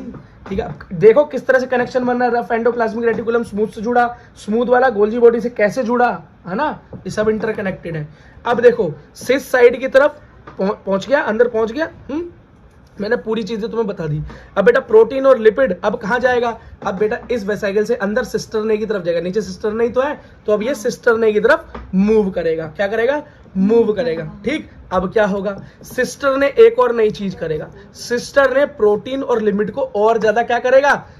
वो बना देगा, स्ट्रेंथ दे देगा, इनको और ज्यादा स्टेबल बना देगा, मजबूत बना देगा। और बेटा किसी चीज को स्टेबल बनाने के लिए उसके साथ शुगर को जोड़ देते हैं। तो क्या करेगा सिस्टर ने? बेटा प्रोटीन और लिपिड में क्या बना देगा? शुगर को जोड़ देगा, शुगर को जोड़ देगा। और बेटा प्रोटीन के अंदर जब शुगर जुड़ जाती है तो उसको बोलते हैं ग्लाइकोप्रोटीन। और जब बेटा लिपिड के अंदर शुगर जुड़ जाती है तो उसको ग्लाइकोलिपिड। ये ग्लाइको का मतलब क्या है? क्या है बोलो? ग्लूकोज। क्योंकि बेटा शुगर की फॉर्म क्या है? ग्लूकोज, है ना। ग्लूकोज को जब जोड़ देंगे प्रोटीन से तो ग्लाइकोप्रोटीन, और जब शुगर को जोड़ तो ग्लाइकोलिपिड। ठीक बेटा, इसी काम को बोला जाता है ग्लाइकोसाइलेशन। क्या बोलते हैं? ग्लाइकोसाइलेशन। किसी को ग्लाइकोप्रोटीन बना देना, किसी को ग्लाइकोलिपिड बना देना, ग्लाइकोसाइलेशन कहलाता है। और बेटा इसको हम मॉडिफिकेशन भी कह देते हैं, शॉर्टकट में क्या बोल देते हैं? Modification of material. तो अगर आपसे पूछे कोई गोल्जी बॉडी के अंदर मॉडिफिकेशन कहाँ होता है, ग्लाइकोसाइलेशन कहाँ होता है, तो आप बोलोगे सिस्टर ने करती है ये काम। भाई क्या करती है? सिस्टर ने के अंदर ये काम होता है। समझ गए? चलो बेटा बढ़िया समझ रहे हो, एकदम ओके समझ रहे हो। समझ में आ रहा है तो लाइक मारते जाओ, है ना। हमारा तो ये आ गया। देखो चलो, अब बेटा ये स्ट्रक्चर देखो जरा। अब ऊपर जो हमारा वेसाइकल था वहां से प्रोटीन और लिपिड अंदर सिस्टरने की तरफ पहुंच रहे हैं। सिस्टरने के अब इस तरफ देखो बेटा, ये ट्रांस साइड है, दूसरी साइड जो है कहाँ? हमारे सेल वॉल की तरफ, साइटोप्लाज्म की तरफ, वहां पर दो वेसाइकल बने हुए। क्या? दो वेसाइकल बने। इन वेसाइकल को हम सिक्रेटरी वेसाइकल भी बोलते हैं। सिक्रेटरी मतलब ये सिक्रीट करते हैं। क्या सिक्रीट करेगा भाई? अंदर जो प्रोटीन और लिपिड आया, फिर जो ग्लाइकोलिपिड और ग्लाइकोप्रोटीन बना, वो दोनों का क्या करता है? इन दोनों को सिक्रीट कर देता है। कहाँ? बाहर निकाल देता है, खुद से बाहर निकाल देता है। तो बेटा कुछ प्रोटीन तो अंदर ही रह जाती हैं, मतलब यहां से बाहर निकल के साइटोप्लाज्म में ही रह जाती हैं, लेकिन कुछ सेल से बाहर भी जाती हैं, क्योंकि भैया बाहर भी तो हमको प्रोटीन की जरूरत है ना। कहीं कुछ बढ़ाना है, कहीं कुछ रिपेयरिंग करनी है शरीर में, दूसरी सेल में, तो यहाँ से कुछ प्रोटीन बाहर जाती हैं, कुछ अंदर ही सेल के अंदर ही रहती हैं। ठीक है, इतनी बात समझ में आ गई। तो बेटा मॉडिफाइड प्रोटीन कहाँ पे गई? मतलब जिसका ग्लाइकोलाइसिस हो गया वो कहाँ गई? सेक्रेटरी वेसाइकल में। सेक्रेटरी वेसाइकल में बाहर भेज दिया, कुछ तो बाहर चली गई, कुछ अंदर ही रह गई, साइटोप्लाज्म के अंदर रह गई। ठीक, अच्छा तो बेटा मैंने पहले बताया सेक्रेटरी वेसाइकल जो हैं कुछ को बिल्कुल बाहर फेंक देंगी और कुछ को अंदर, मतलब इंट्रासेल्युलर जो अंदर रह जाएंगे उनको हम इंट्रासेल्युलर प्रोटीन बोलेंगे। जो प्रोटीन अंदर रह जाएंगे उसे क्या बोलेंगे? अब आप बोलोगे भैया ये करेंगी क्या अंदर? सेल के अंदर प्रोटीन का काम क्या है? सेल के अंदर प्रोटीन का काम क्या है? तो बेटा यही बची हुई प्रोटीन जो अंदर रह गई, बाहर नहीं गई, वो क्या बन जाती है? वो बन जाती है लाइसोसोम। देखा किस तरीके से सब कुछ इंटरकनेक्टेड है। अब बेटा हमें बढ़ना है लाइसोसोम। तो लाइसोसोम को हमने जैसे अभी देखा या इससे हमने हमको बताया है कि किससे जुड़ा होता है ये गोल्जी बॉडी से या गोल्गी बॉडी से जुड़ा होता है। क्यों बेटा? गोल्गी बॉडी जो प्रोटीन और लिपिड्स बनाता है उसमें से जो प्रोटीन बाहर चली जाती हैं वो तो बाहर चली जाती हैं, लेकिन जो अंदर रह जाती हैं वो बेटा लाइसोसोम बन जाती हैं। लाइसोसोम किससे बना है? गोल्जी बॉडी से बना है। ठीक, RER RER मतलब रफ एंडोप्लाज्मिक रेटिकुलम क्या बनाता है? प्रोटीन और एंजाइम। किसके लिए? लाइसोसोम के लिए। अब ये मैं बता रहा हूँ आपको। तो बेटा लाइसोसोम में क्या मिलेगा आपको? प्रोटीन और एंजाइम्स मिलेंगे, और ये दोनों चीजें कौन देगा? रफ एंडोप्लाज्मिक रेटिकुलम देगा इसको, ठीक। और बेटा सीधी सी बात है, ये बनाई उसी प्रोटीन से है जो कि रफ एंडोप्लाज्मिक रेटिकुलम ने बनाई है। क्यों? क्योंकि बेटा स्मूथ तो बनाता है ही नहीं, है ना। और ये लाइसोसोम बनाई किससे है? प्रोटीन से बना हुआ है। तो वो आएगी कहाँ से? अल्टीमेटली रफ एंडोप्लाज्मिक रेटिकुलम से ही आएगी। ये नॉर्मल सी बात है, इसमें बहुत ज्यादा रट्टाफिकेशन करने की जरूरत नहीं है। बेटा लाइसोसोम के लिए एक चीज और याद रखना, यहाँ पर बता नहीं रखा बेटा, लाइसोसोम को सुसाइडल बैग या आत्मघाती थैली भी बोल देते हैं। आप बोलोगे बस्ट हो जाता है। हाँ, क्योंकि ये बस्ट हो जाता है, सेल डेड होता फट जाता है। अब क्यों फट जाता है जरा देखते हैं, इसके बारे में खैर ज्यादा कुछ है नहीं, ये भी नहीं लिखा हुआ आपकी इस बुक में तो कि ये सुसाइडल बैग है, जबकि 9th में तो था, यहाँ नहीं है। देखो बेटा, गोल्जी बॉडी से क्या बना? लाइसोसोम बना। लाइसोसोम का स्ट्रक्चर दिखाया मैंने तुमको, ठीक। ये लाइसोसोम के स्ट्रक्चर में क्या है? देखो बेटा, यहाँ पर प्रोटीन, यहाँ पर क्या बना हुआ है?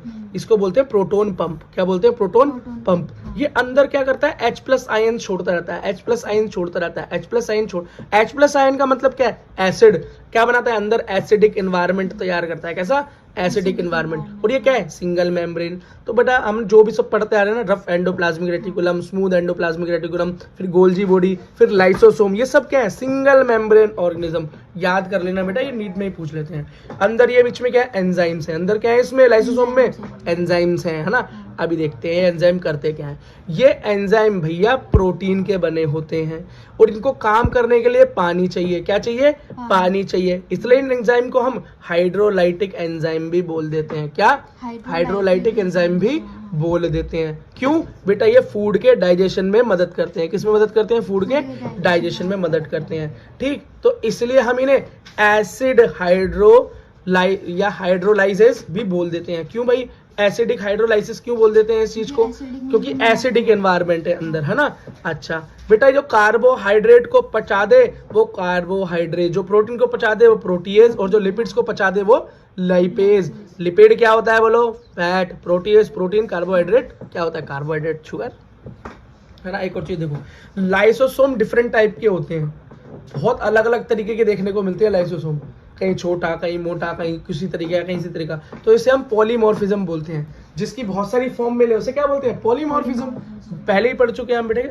अच्छा, इसे बेटा सुसाइडल बैग भी बोलते हैं। क्यों? जब अंदर बेटा बहुत ज्यादा, हाँ, जब अंदर बहुत ज्यादा एसिडिक एनवायरनमेंट हो जाता है, बहुत ज्यादा एसिड तैयार हो जाता है, बहुत ज्यादा एंजाइम्स तैयार हो जाते हैं, तो ये फट जाता है। और जो एंजाइम जो है ना, ये कार्बोहाइड्रेज, प्रोटीज, लिपिड्स, ये बाहर निकल आते हैं और पूरी की पूरी सेल को पचा जाते हैं। और सेल क्या हो जाती है? मर जाती है, डेड हो जाती है। ये डेड सेल को ही मार डालता है, ठीक है। खुद तो मरता ही है सनम, और तुम्हें भी लेके डूबता है।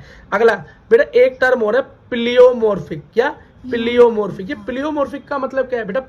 पॉलीमॉर्फिक का मतलब इसकी बहुत सारी फॉर्म हो। बेटा प्लियोमॉर्फिक का मतलब होता है जिसके पास बहुत सारे सिस्टर ने हो। तो गोल्जी बॉडीज के पास क्या है? बहुत सारे सिस्टर ने अलग अलग, तो उसको हम पॉलीमॉर्फिक भी या पीलियोमॉर्फिक भी बोल देते हैं। बहुत ज्यादा इंपॉर्टेंट बात नहीं है, बस आपको पता होनी चाहिए, क्या पता कहीं अटक जाए क्वेश्चन में। अब बेटा हमको एक बात पढ़नी है, वो है वैक्यूल। वैक्यूल के बारे में शुरू में मैंने बताया था कि एंड में बताऊंगा क्या होता है वैक्यूल। बेटा वैक्यूल होता है membrane bound space in cytoplasm. Cytoplasm के अंदर एक बड़ा सा छेद होता है, गोला होता है। प्लांट्स के केस में ज्यादा बड़ा होता है ना, और एनिमल्स के केस में बहुत छोटा होता है, कई बार मिलता भी नहीं, ठीक है। देखो सिंगल मेम्ब्रेन है तो इसे याद करने की जरूरत तो है नहीं, क्योंकि मैंने खुद ही बता रखा है ऊपर लिस्ट बना के कौन कौन सिंगल मेम्ब्रेन है, ठीक है। तो एक टीनोप्लास्ट, ये टोनोप्लास्ट क्या है बेटा? इसकी सबसे ऊपर की जो मेम्ब्रेन है वो टोनोप्लास्ट कहलाती है। बस क्या?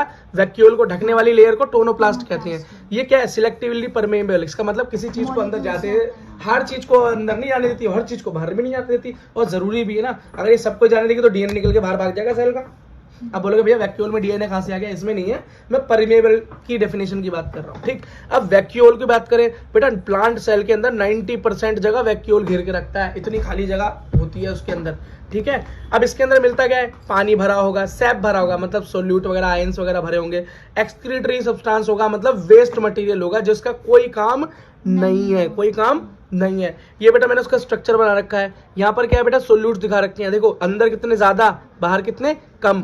पानी अंदर से बाहर से अंदर जा रहा है, ठीक है। अब एक चीज देखो बेटा, वैक्यूल के अंदर जो सोल्यूट बाहर कम है अंदर ज्यादा है, तो बेटा ऐसा क्यों हो रहा है? क्योंकि वो अगेंस्ट द कंसंट्रेशन अंदर जा रहा है ना बेटा, जबकि होना क्या चाहिए कि ज्यादा से कम की तरफ मूव होना चाहिए।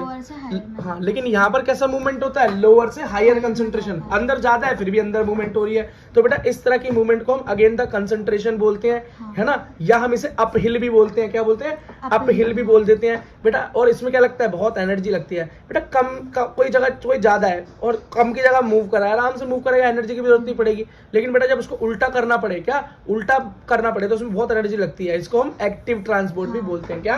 एक्टिव ट्रांसपोर्ट भी बोलते हैं। तो बेटा ये यहाँ नीड से कोई सा भी क्वेश्चन बना सकता है यहाँ से, ठीक है, इसलिए पॉइंट टू पॉइंट लिख दिया। वैक्यूल बेटा दो तरह के होते हैं। कैसे? दो तरह के होते हैं। एक होता है फूड वैक्यूल, जिसके अंदर क्या स्टोर होगा? डाइजेशन होगा, फूड वगैरह उसके अंदर रहेगा। और दूसरा होता है भाई कॉन्ट्रैक्टिव वैक्यूल, ऐसा वैक्यूल जो कि एक्स्ट्रा पानी अगर उसके अंदर आ जाए तो उसको बाहर कर देता है, मतलब ओस्मो रेगुलेशन करके रखता है, वाटर का रेगुलेशन करके रखता है, जितना चाहिए उतना अंदर, बाकी बाहर। तो पैरामीशियम और यूग्लिना, पैरामीशियम और यूग्लिना। क्यों? पैरामीशियम कैसे खाना खाता है? हमने कैसे सीखा था कि भैया वो पानी में रहता है, पानी को खींचता है, उसके साथ फूड को भी अंदर खींचता है। इतने सारे पानी की जरूरत तो है नहीं बेटा। उसके अंदर जो वैक्यूल प्रेजेंट होता है वो क्या करता है? एक्स्ट्रा पानी को बाहर फेंक देता है। और अमीबा के अंदर हमें क्या मिलता है? Food vacuole. अमीबा कैसे खाना खाता है वाला स्ट्रक्चर याद है 10th क्लास का, कि वो इस तरीके से बेटा क्या बनाता है? सूडोपोडिया बनाता है, झूठे पैर बनाता है, खाने को पड़ता है, अंदर ले जाता है और फूड वैक्यूल में डाल के डाइजेशन कर लेता है। समझ गए? ओके बेटा, हमको पढ़ना है माइटोकॉन्ड्रिया। अब माइटोकॉन्ड्रिया कौन सी कंडीशन के अंदर आ गया बेटा? देखो शुरुआत में मैंने आपको बताया था, जो बच्चे इस वीडियो को लेट ज्वाइन कर रहे हैं उन बच्चों के लिए बता रहा हूँ कि शुरुआत में बेटा मैंने एक यहाँ पे डिवीजन आपको दिखाई थी। उस डिवीजन के अनुसार देखो, जो बेटा हमारे होते हैं एंडो मेम्ब्रेन सिस्टम, सब एक दूसरे से जुड़े होते हैं, सिंगल मेम्ब्रेन होते हैं। क्या क्या होते हैं? एंडोप्लाज्मिक रेटिकुलम, रफ भी और स्मूथ भी, फिर गोल्जी बॉडी, फिर लाइसोसोम, फिर वैक्यूल, ये सब आपस में जुड़े हुए हैं, सिंगल मेम्ब्रेन होते हैं। अगला है बेटा जो अलग अलग है भैया, अपना काम अलग अलग करते हैं, बड़े ही मॉडिफाइड है भैया, डीएनए वीएनए सब है इनके पास। तो माइटोकॉन्ड्रिया, क्लोरोप्लास्ट और पेरोक्सिसोम, ठीक है। अच्छा, तो उसी की बात अब कर रहे हैं हम। तो हम पढ़ते हैं माइटोकॉन्ड्रिया, ठीक है बेटा। अब माइटोकॉन्ड्रिया को हम पावर हाउस ऑफ सेल भी कह देते हैं। क्यों बेटा? हमारी एनर्जी जिसको एटीपी, ये क्या है? करेंसी। एनर्जी की करेंसी को एटीपी बोलते हैं। जैसे कि हमारी करेंसी वैसे असली में क्या है? रुपया, है ना, वैसे क्या है? डॉलर, है ना। देखो तो एटीपी यहाँ पर बनता है, एनर्जी बनती है ना। अब एटीपी का मतलब होता है एडिनो ट्राइफॉस्फेट। वैसे इसके बारे में बेटा अगले चैप्टर्स में बहुत डिटेल में पढ़ना है, ज्यादा यहाँ पे टेंशन लेने का नहीं। अगला देखो, यहाँ पर बेटा रेस्पिरेशन होता है, जब भी तो एनर्जी बनती है, और यूकैरियोट्स के अंदर ही होता है ऐसा काम, ठीक है, क्योंकि बेटा माइटोकॉन्ड्रिया होता ही यहीं पे, उन पे तो होता ही नहीं। अगला देखो, ये बेटा माइक्रोस्कोप में दिखाई नहीं देता क्योंकि बड़ा छोटा है, बड़ा छोटा है, ठीक है। तो क्या करते हैं? इसकी डाई करनी पड़ती है, स्टेन करना पड़ता है, स्टेन्ड स्ट्रक्चर है ये भी, गोल्जी बॉडी की तरह। अगला देखो, शेप और साइज भैया भाई अलग अलग होता है इसका। हर माइटोकॉन्ड्रिया का शेप साइज अलग अलग होता है। आपकी बुक के अंदर देखो कैसा बना रखा है, ये देखो जी शोसेस टाइप, मतलब मीट के लोफ की तरह दिखा रखा है, ये इसका साइज बोलते हैं, कैप्सूल जैसा स्ट्रक्चर बोल देते हैं, है ना। जो भी लॉन्गिट्यूडनल एक सेक्शन काट कर, इसको मैं बहुत आसान तरीके से एक्सप्लेन कर दूंगा, अभी टेंशन लेने है।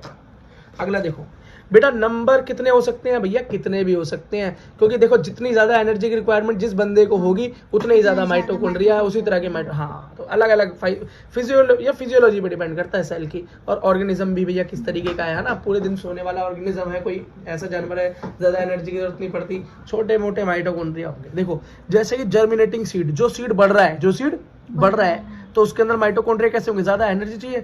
और जो डोरमेंट सीड है, जो पड़ा हुआ है, जो जर्मिनेट नहीं हो रहा, डोरमेंसी में है, तो उसमें क्या होगा? माइटोकॉन्ड्रिया कम हो गया, एनर्जी की जरूरत ही नहीं है, आराम से सो रहा है, ठीक है। शेप की बात करें तो उसको सिलेंड्रिकल या सोसेज शेप बोलते हैं। सोसेज मतलब मीट के लोफ की तरह, जो देखा हॉट डॉग में डालते हैं, ये समझ लो हॉट डॉग हो गया। वो याद है तुम्हें?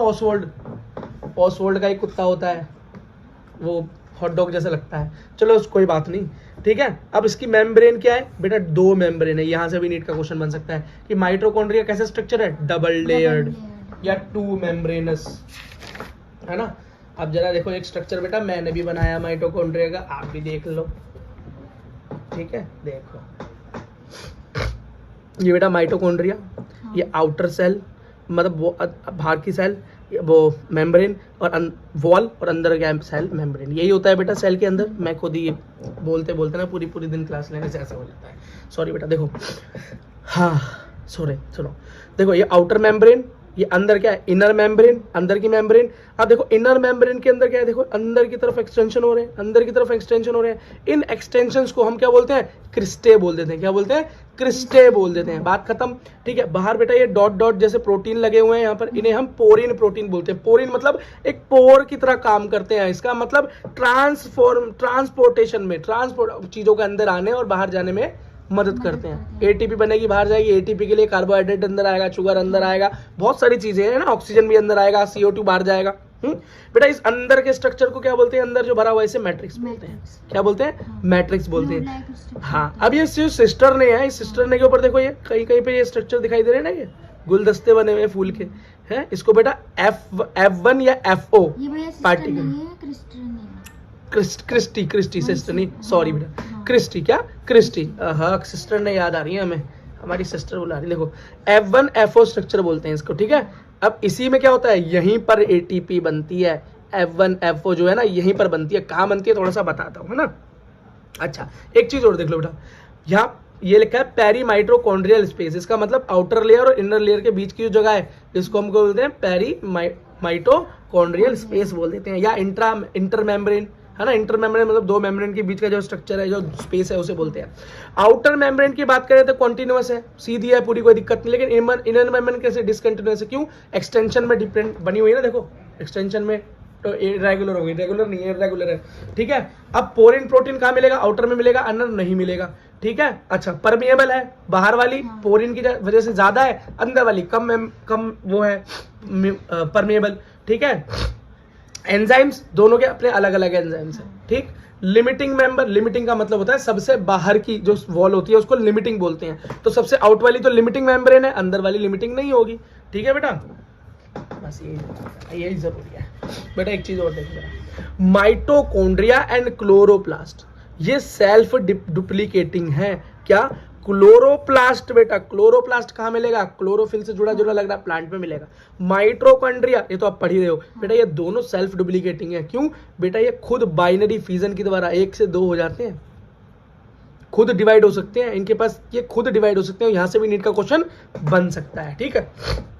अब बेटा F1 F2 स्ट्रक्चर देख लो, मैंने क्या किया, उस F1 F2 को, F1 FO स्ट्रक्चर को जूम किया, बड़ा किया, तो देखो ये क्या बनी, स्टॉक, ये उसकी बेस जहां पर वो जुड़ा हुआ था, और ऊपर वो गोल गोल हेड, तो हेड को बोलते हैं F1 जहां पर ATP फॉर्मेशन होती है, और बेस को बोलते हैं FO, ठीक। अब देखो मैट्रिक्स में क्या क्या मामला मिलेगा, जो मैट्रिक्स अंदर है माइटोकॉन्ड्रिया की, उसमें क्या क्या मामला मिलेगा भैया, वहां पर मिलेगा सिंगल, एक double standard DNA, double circular DNA, single standard double circular DNA मिलेगा वहां पे, ठीक है। तो डीएनए मिलेगा माइटोकॉन्ड्रिया में, इतना याद रखना। और कैसा मिलेगा, डबल स्टैंडर्ड सर्कुलर डीएनए। अगला देखो, फ्यू आरएनए मॉलिक्यूल्स पे मिल सकते हैं, जैसे कि mRNA, tRNA, rRNA। अब बोलोगे भैया क्या है ये mRNA, tRNA, rRNA, बेटा ये आप बहुत अच्छी तरीके से पढ़ोगे अभी बायोमोलिक्यूल के अंदर थोड़ा, और बहुत ज्यादा डिटेल में 12th में पढ़ोगे, ठीक। अब वहां पे मैं अच्छे से बताऊंगा जब आप पढ़ोगे ना उसके अंदर प्रोटीन सिंथेसिस वगैरह। इसके अंदर राइबोसोम कैसे मिलेगा, 70S, कैसा, 70S राइबोसोम। और राइबोसोम क्या बनाता है, प्रोटीन। बेटा एक चीज याद रखना, डीएनए से जब प्रोटीन बनती है, डीएनए से जब प्रोटीन बनती है तो बीच में mRNA बनता है। तो पहले डीएनए क्या बनता है, mRNA, फिर mRNA से प्रोटीन बनता है, ठीक। और ये काम कौन करता है, राइबोसोम, और जो कैसा है 70S है इस केस में। बेटा इस पूरे को बहुत अच्छे से 12th में पढ़ते हैं, अच्छे से याद रखो। अगला, सेमी ऑटोनोमस सेल ऑर्गेनेल है ये, क्यों, खुद, क्योंकि बेटा ये अपने डीएनए से खुद ही प्रोटीन बना लेता है, बाहर से इसको जरूरत नहीं पड़ती। एंडोप्लाज्मिक रेटिकुलम पे डिपेंड नहीं है, उससे जुड़ा हुआ ही नहीं है। मैंने क्या बोला था, अपने आप करते हैं काम। तो रफ एंडोप्लाज्मिक रेटिकुलम से जुड़ा हुआ नहीं है, रफ एंडोप्लाज्मिक रेटिकुलम प्रोटीन बनाता है, इसको उसकी जरूरत ही नहीं है भाई, अपने पास रख, बाहर बेचता रहे, मैं तो अपना खुद बना लूंगा। तो बेटा ऐसी बॉडी जो अपना प्रोटीन खुद बना ले उसे सेमी ऑटोनोमस सेल ऑर्गेनेल भी बोल देते हैं, ठीक। अब बेटा यहाँ पर क्या होता है, एरोबिक रेस्पिरेशन होता है। क्यों बेटा, हम जो ऑक्सीजन लेते हैं उस ऑक्सीजन की हेल्प से ये कार्बोहाइड्रेट को तोड़ता है और उससे क्या बनाता है, एनर्जी बनाता है, तो उसको हम रेस्पिरेशन इसी बात को बोलते हैं। और ये काम कहाँ हो रहा है जी, माइटोकॉन्ड्रिया के अंदर हो रहा है। अब बेटा हमें पढ़ना है प्लास्टिड। क्या पढ़ना है बेटा? Plastid। प्लास्टिड। ये सारे प्लांट्स के अंदर मिलता है और यूगिलिना के अंदर भी प्रेजेंट है। तो यूगिलिना का एक यूनिक फीचर है प्लास्टिडोम, ठीक है। लार्ज ऑर्गेनेल है, बहुत बड़ा है, मतलब माइटोकॉन्ड्रिया तो देखा नहीं जा सकता है, जैसे ये देखे जा सकते हैं, आराम से माइक्रोस्कोप में देख सकते हो, ठीक। अब इसके अंदर क्या होता है प्लास्टिड में? पिगमेंट मिलते हैं, ठीक। एक होता है क्रोमोप्लास्ट, एक होता है ल्यूकोप्लास्ट और एक होता है क्लोरोप्लास्ट। समझ रहे हो? क्रोमोप्लास्ट, ल्यूकोप्लास्ट और क्लोरोप्लास्ट है। अब जरा सबसे पहले बेटा पढ़ते हैं हम क्रोमोप्लास्ट के बारे में। किसमें? क्रोमोप्लास्ट। क्रोमा का मतलब ये होता है कलर। क्या होता है? कलर। क्रोम का मतलब क्या है? कलर। प्लास्ट मतलब कोई लिक्विड इस तरीके का पिगमेंट, ठीक है। अब कैसा कैसा colour? Red colour, orange colour, yellow colour, ठीक। देखो बेटा, अब सबसे पहले हम देखें एक चीज, याद करो, जब बेटा हम क्या पढ़ रहे थे? क्या पढ़ रहे थे? प्लांट किंगडम पढ़ रहे थे। प्लांट किंगडम के अंदर हमने क्या देखा था? Algae, red algae, brown algae, green algae. उनके अंदर क्या होते हैं? उनके अंदर बेटा यही तो पिगमेंट्स होते हैं, है ना। हमने तो ब्राउन कलर भी देखा था, ब्राउन मुंडे। देखो कैरोटीनोइड्स, कैरोटीनोइड क्या है? कैरोटीन या जेंथोफिल, है ना, जैसे हाँ ब्राउन, ठीक है। क्लोरोफिल ए, ये मेरा क्रोमोप्लास्ट के अंदर क्लोरोफिल बहुत कम होता है। हरे कलर का काम कम होता है, इसमें क्या होता है? हरे कलर का काम कम होता है। जब बेटा चीज हरी होती है मतलब कच्ची होती है, सब्जी क्या है? कच्ची है, छोटी है। टमाटर भी हरा हरा होता है पकने से पहले, है ना। और वो क्या है? कच्ची जो हमारी वो होती है मिर्ची, कैसी है? हरी हरी है। उसे उसके अंदर क्या मिलेगा हमें? क्लोरोप्लास्ट। क्यों?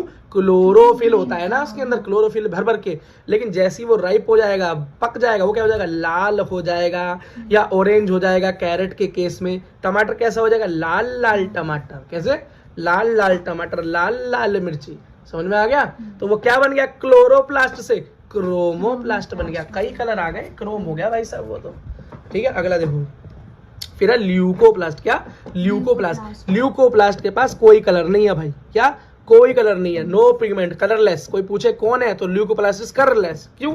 और 3 टाइप का होता है। किस पे? शेप के बेस पे, साइज के बेस पे, और किस तरह का फूड अपने अंदर स्टोर करता है उस बेस पे। अगर स्टार्च को स्टोर करता है तो उसे अमाइलोप्लास्ट बोलते हैं, मतलब स्टार्च मतलब अमाइलो। प्रोटीन को करता है तो एलियोप्लास्ट बोलते हैं, और फैट का करता है तो एलेयोप्लास्ट बोलते हैं। क्या? एलेयोप्लास्ट, ठीक, बात खत्म। बट एक स्टार्च वाले का एग्जांपल दे रखा है एनसीईआरटी में। स्टार्च का मिलता है पोटैटो ट्यूबर के अंदर। बात करिए तो बहुत आसान है, स्टार्च का याद करना आसान है, ठीक। अगला क्या है? क्लोरोप्लास्ट। क्या है? क्लोरोप्लास्ट। भैया क्लोरोप्लास्ट कहाँ मिलेगा? मीजोफिल्स में मिलेगा, लीफ के अंदर मिलेगा, लीफ के अंदर मिलेगा, प्लांट्स में मिलेगा, ठीक। नंबर बहुत अलग अलग होते हैं। कैसे? कहीं पर तो 1, कहीं पर 20-40, कहीं पर 20-40। जैसे हमारी ग्रीन एल्गी है ना, उसके अंदर एक ही क्लोरोप्लास्ट मिलता है, पूरी बॉडी में एक ही मिलता है। जैसे क्लेमाइडोमोनास का एग्जांपल है ना, ग्रीन एल्गी। और 20-30 कहाँ मिलेंगे? प्लांट की मीजोफिल सेल्स में। देखो लीफ में भैया भर भर के, ठीक है बेटा। अब जरा हम क्लोरोप्लास्ट के स्ट्रक्चर को पढ़ लेते हैं। तो बेटा अब बचा है हमारा क्लोरोप्लास्ट का स्ट्रक्चर पढ़ लो। क्लोरोप्लास्ट तो पढ़ लिया आपने, कैसा होता है, कहाँ होता है ना, और कैसे कैसे टाइप का होता है, इसका जरा स्ट्रक्चर पढ़ते हैं। और जब तक एनसीईआरटी का स्ट्रक्चर नहीं देखेंगे, जब तक बेटा दिल में ठंडक नहीं पड़ेगी। अब दिल में ठंडक पालो। अब आपने देख लिया ये कैसे लग रहा है? ऐसे सिक्कों के ढेर लगे हों, है ना। कैसीनो देखा है पिक्चरों में, टास्क खेलते हैं, वो बहुत सारे सिक्के ऐसे करते हैं, आगे पीछे करते रहते हैं, है ना। अब ये उसी की तरह स्ट्रक्चर है। अब बेटा इसको मैं थोड़ा सिंप्लीफाई करके आपको समझा रहा हूँ, यही मेरा तरीका है बेटा। टेंशन ले लेने का ये नहीं आता है, इसे नहीं पूछा जाता है, बस इसके बारे में पूछा जाता है। देखो ये देखो, मैंने एक मस्त क्लोरोप्लास्ट का स्ट्रक्चर बनाया। सबसे बाहर आउटर मेम्ब्रेन है, समझ में आ गया। अंदर वाली इनर मेम्ब्रेन है, समझ में आ गया। अंदर बेटा जो आपको ये डॉट डॉट बड़े बड़े स्ट्रक्चर दिखाई दे रहे हैं, गोल गोल, ये है राइबोसोम। इसका राइबोसोम कैसा होता है? 70X होता है, 70S होता है, बता दिया मैंने, ठीक बेटा। अब यहाँ पर एक स्ट्रक्चर दिखाई दे रहा है आपको, जिससे बहुत सारे सिक्के एक दूसरे के ऊपर रखे हों। इनमें से अगर एक को उठा लूं, एक को उठा लिया, एक सिक्के को, तो उसे बोलते हैं थाइलाकॉइड। क्या बोलते हैं? थाइलाकॉइड। और इस पूरे के पूरे ग्रुप को क्या बोलते हैं? इस पूरे के पूरे ग्रुप को, ये इतने सारे सिक्के एक साथ रखे हैं, इसे ग्रेना बोलते हैं। क्या बोलते हैं? ग्रेना बोलते हैं। बात समझ में आ गई? बहुत बढ़िया। देखो बेटा पिक्चर देखो, आउटर मेम्ब्रेन इसकी पोरिन प्रोटीन, इसके ऊपर क्या होते हैं? पोरिन्स, ये देख रहे हैं, हाँ और ये पोरिन क्या करता है, ये बेटा परमेबल बनाता है इसको, इसमें ट्रांसपोर्टेशन करवाता है, चीज़ों को अंदर बाहर जाने में मदद करता है। तो मोर परमेबल अंदर वाली में है नहीं, तो अंदर वाली क्या है, लेस परमेबल, क्योंकि पोरिन है नहीं। अगला देखो बेटा, ये स्ट्रोमा क्या है, तो ये जितनी भी अब जगह बची है ये स्ट्रोमा है। और यहाँ पर क्या पड़ा हुआ है, यहाँ पर अभी बताता हूँ, जेनेटिक मटेरियल पड़ा हुआ है। अगला देखो क्या पड़ा हुआ है, सर्कुलर डीएनए। ये क्या है बेटा, सर्कुलर डीएनए। तो इसका मतलब आप बोलोगे भैया क्लोरोप्लास्ट में भी डीएनए है, तो इससे पहले बताया नहीं है सेल्फ ऑटोनोमस बॉडीज हैं, आप इनके पास डीएनए भी है, रेप्लिकेट भी कर सकते हैं और प्रोटीन भी बना सकते हैं भैया, अलग अलग काम करते हैं, बड़े इंडिपेंडेंट हो रहे हैं ये तुम्हारी तरह। अगला देखो, एक तो सर्कुलर डीएनए मिलेगा, थोड़ा बहुत आरएनए भी मिलेगा। अगला सेमी ऑटोनोमस ऑर्गेनेल्स तो है ही, और सराइबोसोम इसके अंदर 70S है। समझ में आ गया, ये क्या है, इनर मेम्ब्रेन के अंदर जो भी स्पेस है। ठीक, अगला देखो थाइलाकोइड। देखो क्या है, थाइलाकोइड एक सिंगल सिक्का इस पूरे ढेर के अंदर फ्लैट होता है, मेम्ब्रेन इसके ऊपर होती है, सैक जैसा है, सिक्के जैसा है। ठीक है, अब देखो बेटा इस थाइलाकोइड को भी चेक कर लो, तो बाहर क्या है, एक मेम्ब्रेन, क्योंकि मेम्ब्रेन स्ट्रक्चर है, अंदर की जगह वो बोलते हैं ल्यूमन या स्पेस। ठीक, अच्छा इसको क्या बोलते हैं, जब ये सब अरेंज हो जाते हैं, एक सिक्के के सिक्के के सिक्के के सिक्के के सिक्के के ऊपर सिक्का होता है, जैसे कि पाइल ऑफ कॉइन्स, सिक्कों का ढेर, तो उसे ग्रेना बोल देते हैं। क्या बोलते हैं, ग्रेना बोल देते हैं। हाँ, अगली चीज देखो बेटा, अब बेटा एक थाइलाकोइड कई बार क्या करता है, दो ग्रेना के बीच में एक कनेक्शन बन जाता है। एक ग्रेना लंबा होकर क्या बन जाता है, एक थाइलाकोइड क्या बन जाता है, दो ग्रेना के बीच में कनेक्शन बन जाता है। इसको बेटा हम स्ट्रोमल लैमेली बोल देते हैं, स्ट्रोमल लैमेली बोल देते हैं, या स्ट्रोमल थाइलाकोइड बोल देते हैं। बात खत्म। क्यों करता है, कनेक्शन बिटवीन टू ग्रेनास। ठीक, बीच में स्टोमा। स्टोमा के अंदर क्या काम होता है भैया, स्टोमा के अंदर ही कार्बोहाइड्रेट या ग्लूकोज का फॉर्मेशन होता है, और CO2 का फिक्सेशन भी यहीं पर होता है। अब बोलोगे भैया CO2 का इसका क्या काम, भैया प्लांट में मिलता है, ये प्लांट को चाहिए होता है कार्बोहाइड्रेट बनाने के लिए, फॉर्मेशन ऑफ एनर्जी के लिए CO2, हमारी दी हुई CO2 को ये लेते हैं, और भाई बाई प्रोडक्ट में ऑक्सीजन निकलती है जो हमें मिलती है। टेंशन मतलब आगे मस्त चैप्टर है, उसमें फुल समझाऊंगा, बढ़िया करके मजा आ जाएगा एकदम। ठीक है, तो याद रखना यहाँ CO2 फिक्सेशन होता है ना। अगला फोटोसिंथेसिस कहाँ होती है, यहीं होती है। अब बेटा फोटोसिंथेसिस भी दो तरह की रिएक्शन है, डिटेल में तो आगे पढ़ना है, जितना इस चैप्टर में है वो तो समझ ले। एक को बोलते हैं लाइट रिएक्शन और एक को बोलते हैं डार्क रिएक्शन। ठीक बेटा, डार्क रिएक्शन का मतलब है जब खाना जब बने उसे क्या बोलते हैं, डार्क रिएक्शन। ये कहाँ होती है, स्ट्रोमा में। कहाँ होती है, स्ट्रोमा में। ये जो जगह है ना, यहाँ होती है ये काम। अब एक और चीज देखो, तो इस खाने को बनने के लिए मटेरियल भी तो चाहिए होता होगा। खाना अगर रसोई में बन रहा है तो यहाँ पर मटेरियल भी तो चाहिए होगा। बस बेटा इसको याद रखने का कितना आसान तरीका बता रहा हूँ, रसोई में अंधेरा रहता है, प्लांट की रसोई में क्या रहता है, अंधेरा। तो फूड कहाँ बनेगा, कैसी रिएक्शन होगी, डार्क। बात खत्म। अब बेटा दूसरा क्या है, हमें सामान चाहिए, तो लाइट रिएक्शन होती है, उसको बोलते हैं वो होती है कहाँ, ग्रेना में होती है। कहाँ होती है, ग्रेना में, है ना। अब इसके अंदर क्या है बेटा, क्योंकि पिगमेंट प्रेजेंट है, क्लोरोफिल है ना, कई तरह के पिगमेंट है, आगे और पढ़ेंगे, आप क्लोरोफिल को ध्यान रखो। अगला यहाँ पर बेटा एनर्जी की फॉर्मेशन होती है, ATP NADPH, तो बेटा इन्हीं का यूज करते हैं, यही जाते हैं कहाँ, हमारी रसोई में, हमारे डार्क रिएक्शन होने स्ट्रोमा में, और वहां पर बनता है भोजन। बात खत्म। ठीक है, बाकी इसकी डिटेल आगे पढ़ेंगे हम, टेंशन लेने का नहीं। अगला देखो बेटा, माइटोकॉन्ड्रिया और क्लोरोप्लास्ट के अंदर एक डिफरेंस देख लो, क्योंकि आपको दिखाई दे रहा है भैया यहाँ एनर्जी बन रही है एनिमल्स में, यहाँ एनर्जी बन रही है प्लांट्स के अंदर, तो दोनों क्या हो गए, अपने अपनी जगह के पावर हाउस से हो गए। ये तो कार्बोहाइड्रेट को ब्रेक डाउन करता है। क्यों बेटा, हम इंसान क्या है, बनी बनाई ग्लूकोज, बना बनाया कार्बोहाइड्रेट लेता है, बनाता नहीं है। इंसान जो है बेटा क्या है, एक प्रोड्यूसर नहीं है, क्या है बेटा, एक कंज्यूमर है, कंज्यूमर। तो हम क्या करते हैं बेटा, बनी हुई चीज को प्लांट देता है हमको सिंथेसाइज करके, प्लांट देता है कार्बोहाइड्रेट, प्रोटीन, सारी चीजें वो दे रहा है, हम तो सिर्फ उनको तोड़कर पचा रहे हैं। तो माइटोकॉन्ड्रिया में क्या होगा, कार्बोहाइड्रेट का ब्रेक डाउन होगा, टूटेगा, और ग्लूकोज को टूटेगा और ATP एनर्जी बन जाएगी। लेकिन बेटा क्लोरोप्लास्ट के अंदर तो अलग से मिलता नहीं, बनाना पड़ता है, तो वहां पर कार्बोहाइड्रेट की सिंथेसिस होती है, ATP की सिंथेसिस होती है। और ATP कहाँ बनती है, एनर्जी लाइट रिएक्शन में ATP बनती है, और फूड डार्क रिएक्शन में पड़ता है।